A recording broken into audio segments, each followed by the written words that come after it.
2025-26ஆம் ஆண்டு 10ஆம் வகுப்பு பொதுத் தேர்வு தமிழ்நாடு பாடத்திட்டத்தின் கீழ் எழுதக்கூடிய மாணவர்களுக்கான 2 மதிப்பெண் முக்கியமான 2 மதிப்பெண் வினாக்களுக்கான தொகுப்பு தான் இங்கே நம்ம கொடுத்துருக்குறோம். இந்த 2 மதிப்பெண் வினாக்களின் தொகுப்பை மாணவர்கள் என்ன பண்ணணும்னா நல்லா பயன்படுத்திக்கணும். இதில் இருக்கக்கூடிய எல்லா வினாக்களும், அதாவது நிறைய மார்க் வாங்கணும், 90 மார்க்ஸ் மேலே வாங்கணும்னு நினைக்கக்கூடிய மாணவர்களாகட்டும் அல்லது சென்டம் வாங்கணும்னு நினைக்கிற மாணவர்களாகட்டும், இது எல்லா கொஷினையும் போட்டு பார்க்கணும். அதே மாதிரி நம்ம ஒரு 50 மார்க் வரைக்கும் 60 மார்க் வரைக்கும் வாங்கணும் அப்படின்னு நினைக்கிறவங்க இந்த வினாக்கள், இந்த ஒவ்வொரு சாப்டர்ல இருக்கக்கூடிய சாப்டர் வைஸ் செலக்ட் பண்ணிக்கோங்க. அதாவது எந்த சாப்டர் செலக்ட் பண்ணால் நமக்கு அதிகமான மார்க் வாங்க முடியும்னு நினைக்கிறீங்களோ அதை உங்களுக்கு தகுந்த மாதிரி நீங்கள் செலக்ட் பண்ணிக்கலாம். இப்போ இதில் நம்ம பார்த்திங்கன்னா அத்தியாயம் 1, அத்தியாயம் 2, அத்தியாயம் 3லாம் நிறைய வினாக்கள் கொடுத்த மாதிரி தெரியும். ஏன்னா இந்த அத்தியாயங்களில் நமக்கு ஒவ்வொரு கொஷின் 2 மார்க் கொஷின் 2 கொஷின் கேட்கறதுக்கான வாய்ப்புகள் அதிகமாக இருக்குது. அந்த மாதிரியான சாப்டர்ஸ் தான் நம்ம என்ன பண்ணியிருக்கோன்னா அந்த மாதிரி அத்தியாயங்களில் கொஷின் அதிகமாக கொடுத்துருப்போம். அதிகம் கம்மின்றதுலாம் ஒன்றும் கிடையாது. நீங்கள் இந்த வினாக்களுக்கு விடையளிக்கிறதுக்கு முன்னாடி நம்ம அடிப்படை கருத்துக்களையும் அதே மாதிரி எப்படி போடணுன்ற மெத்தடையும் நம்ம தெரிஞ்சுக்கிட்டால் போதும். இந்த கணக்கில் எந்த மாதிரியான கணக்கு கொடுத்தாலும் நம்ம போட்டு முடிச்சிடலாம். அதனால் நீங்கள் எல்லாமே இது வரைக்கும் தரவாக போட்டு பார்த்துருப்பீங்க. உங்களுக்கு அதிகம் சொல்ல வேண்டியது இல்லை. புத்தகத்தில் இருக்கக்கூடிய எல்லா வினாக்களுக்கும் ஒர்க் அவுட் பண்ணி வச்சுருந்துருப்பீங்க, போட்டு பார்த்து ரெடியாக இருப்பீங்க. பட் இன்னும் ஒரு 25 நாள் தான் இருக்குது நமக்கு தேர்வுக்கு. இந்த 25 நாளில் நீங்கள் செய்ய வேண்டியது என்னென்னா, இப்போ நீங்கள் நம்ம என்ன சார் இவ்வளோ பேஜஸ் வருதுன்னு நீங்கள் நினைக்கலாம். ஏன் நம்ம இது மாதிரி இத்தனை பக்கங்கள் கொடுத்துருக்கோம் அப்படின்னா, இதை அப்படியே டவுன்லோட் பண்ணி நீங்கள் பிரிண்ட் அவுட் எடுத்து வச்சுக்கிட்டோம்னா, நீங்கள் புத்தகத்தில் போய் திரும்ப இந்த வினாக்களை தேடி கண்டுபிடிக்கிறதுக்கு பதிலாக இதில் இருக்கக்கூடிய ஒவ்வொரு வினாவையும் நீங்கள் தனியாக ஒர்க் அவுட் பண்ணி பார்க்கணும், போட்டு பார்க்கணும். நீங்கள் போட்டு பார்த்தீங்கன்னா மட்டும்தான் நம்ம இந்த கணிதத்தை பொறுத்த வரைக்கும் அதிகமான மதிப்பெண்கள் வாங்க முடியும். நீங்கள் அதே மாதிரி போட்டு பார்க்கும்போது நோட்டை மூடி வச்சுருங்க. நோட் புக்கில் இருக்கக்கூடிய அந்த இதை பார்க்கக்கூடாது. உங்களால் தனிப்பட்ட முறையில் இது எல்லா வினாக்களுக்கும் விடையளிக்க முடியுதான்னு பாருங்கள். அந்த மாதிரி விடையளிக்க முடிஞ்சதுன்னா உங்களுக்கு அந்த வினாக்கள்லாம் தரவாக பார்த்துட்டீங்க, அந்த வினாக்கள் எந்த சந்தேகமும் இல்லைன்றது நம்ம தெரிஞ்சுக்கலாம். சரியா? அந்த மாதிரி ஒரு பயிற்சி நீங்கள் எடுக்கணும் கட்டாயம்.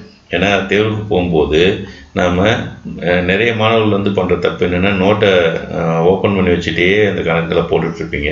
ஏதாவது சந்தேகம்னா உங்கள் கண் தானாக அந்த நோட்டுக்கு போயிடும். அப்போ போட்டு பார்த்துருவீங்க. பட் அந்த மெத்தடு ஃபாலோ பண்ணக்கூடாது. நீங்கள் நோட்டு புத்தகத்தை மூடி வச்சுருங்க. மூடி வச்சுட்டு இந்த வினாக்களுக்கு எல்லா வினாக்களுக்கும் உங்களால் விடையளிக்க முடியுதா அப்படின்றத செக் பண்ணுங்கள். அந்த மாதிரி போட்டு பார்த்தீங்கன்னா உங்களுக்கு மேக்ஸில் நிச்சயமாக நல்ல மார்க் வந்துடும். சரியா? 2வது, சில சாப்டரில் நம்ம குறைவான கணக்கு கொடுத்துருக்குறோம். அது குறைவாக அதிகமானது நான் ஏற்கனவே சொல்லிட்டேன். இதில் இருக்கக்கூடிய கணக்குகளை போட்டு பார்த்தீங்கன்னா இது இல்லாமல் நிறைய புத்தகங்கள் நிறைய கணக்கு இருக்குது.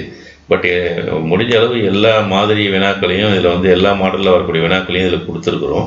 இதை ஒர்க் அவுட் பண்ணும்போது மற்ற வினாக்களுக்கு நம்ம சுலபமாக ஆன்சர் பண்ணக்கூடிய ஒரு வாய்ப்பு நமக்கு ஏற்படுத்திடும். அதனால் இது பயிற்சி கணக்குகளை எடுத்து போட்டு பாருங்கள். இப்போ இந்த கணக்குகளே திரும்ப திரும்ப போட்டு பாருங்கன்னு சொல்கிறோமே அப்படின்றதுக்காக இதுலேருந்து தான் வருமா சார் நீங்கள் கேட்க வேண்டாம். இதுலேருந்து வருவதற்கான அதிகமான வினாக்கள் வருவதற்கு வாய்ப்பு இருக்குது. ஏன்னா நான் ஒரு ஆசிரியராக 30 ஆண்டுகளுக்கு மேலே பணிபுரிஞ்சிருக்கிறேன். அந்த ஒரு எக்ஸ்பீரியன்ஸை வச்சு தான் நான் உங்களுக்கு இந்த வினாக்களே கொடுத்துருக்குறேன். இந்த வினாக்களில் 2 மார்க்லாம் இதுதான் கேட்கலாம் அப்படின்ற ஒரு எண்ணம் எனக்கு தோணும். அது மாதிரி தான் மற்ற ஆசிரியர்களுக்கும் தோணும். இதை விட அதிகமாக பெரிய கணக்கு 5 மார்க் கொஸ்டின் எடுத்து 2 மார்க் கேட்குறவங்க இருப்பாங்க. 2 மார்க் கொஸ்டின் எடுத்து 5 மார்க் கேட்குற சில கொஸ்டின் பேப்பர் செட் பண்ணுறவங்க இருப்பாங்க. அதனால் 2 மார்க் 5 மார்க்குன்னு பார்க்க வேண்டாம். மொத்தமாக இதே மாதிரி 5 மார்க்குக்கும் நம்ம தனியாக ஒரு வீடியோ போட்டிருக்கோம். அதையும் வச்சு பாருங்கள், போட்டு பாருங்கள். போட்டு பார்த்துட்டு இந்த வினாக்களுக்கெல்லாம் நீங்கள் ஆன்சர் பண்ணிட்டீங்கன்னா டெஃபினட்டாக உங்களுக்கு நல்ல மார்க் கிடைக்கும். இந்த டிஎன் மேத்ஸ் மெடிசி அப்படின்ற இந்த யூடியூப் சேனலில் இந்த 25 நாளைக்கு உங்களுக்கு தேவையான மாதிரி வினாத்தாட்கள், அப்புறம் வினாக்களுக்கான விடைகள் எல்லாமே கொடுக்க போகிறோம். அதனால் இந்த டிஎன் மேத்ஸ் மெடிசின்ற இந்த யூடியூப் சேனலில் நீங்கள் பண்ண வேண்டியது சப்ஸ்கிரைப் மட்டும் பண்ணி வச்சுக்கோங்க. சப்ஸ்கிரைப் பண்ணிங்கன்னா இது இதனுடைய பிடிஎஃப் லிங்க் நான் கொடுத்துருக்குறேன் டிஸ்கிரிப்ஷனில். அந்த பிடிஎஃப் லிங்க் உங்களுக்கு டவுன்லோட் ஆகிடும். ஒருவேளை சப்ஸ்கிரைப் பண்ணலன்னு சொன்னால் எனக்கு மெசேஜ் வரும். அந்த மெசேஜ் வந்ததுன்னா நான் ஆக்டிவேட் பண்ணுறேன். பட் நீங்கள் சப்ஸ்கிரைப் பண்ணிட்டீங்கன்னா உங்களுக்கு அந்த நோட்டிஃபிகேஷன் நான் என்ன போட்டாலும் உடனே இந்த 25 நாளில் உங்களுக்கு ரீச் ஆகிடும். எக்ஸாம் முடிகிற வரைக்கும், அந்த கணித தேர்வு முடிகிற வரைக்கும் உங்களுக்கு தேவையான எல்லா மெட்டீரியலும் வரிசையாக அதில் வந்துட்டுருக்கோம். இது நீங்கள் இந்த வினாக்களை பார்க்கணுமா வேணாமன்றதுக்கு என்ன பண்ணுங்கள், போன வருஷம் நம்ம இதே மாதிரி 23, 24, 24, 25 கொஷின் பேங்க் கொடுத்துருக்குறேன். அந்த கொஷின் பேங்க்கு ஓப்பன் பண்ணி யூடியூப் சேனலில் போய்ட்டு ஓப்பன் பண்ணுங்கள். ஓப்பன் பண்ணி பார்த்துட்டு போன வருஷம் கேட்ட அந்த கொஷின் பேப்பரையும் பக்கம் வச்சுக்கோங்க.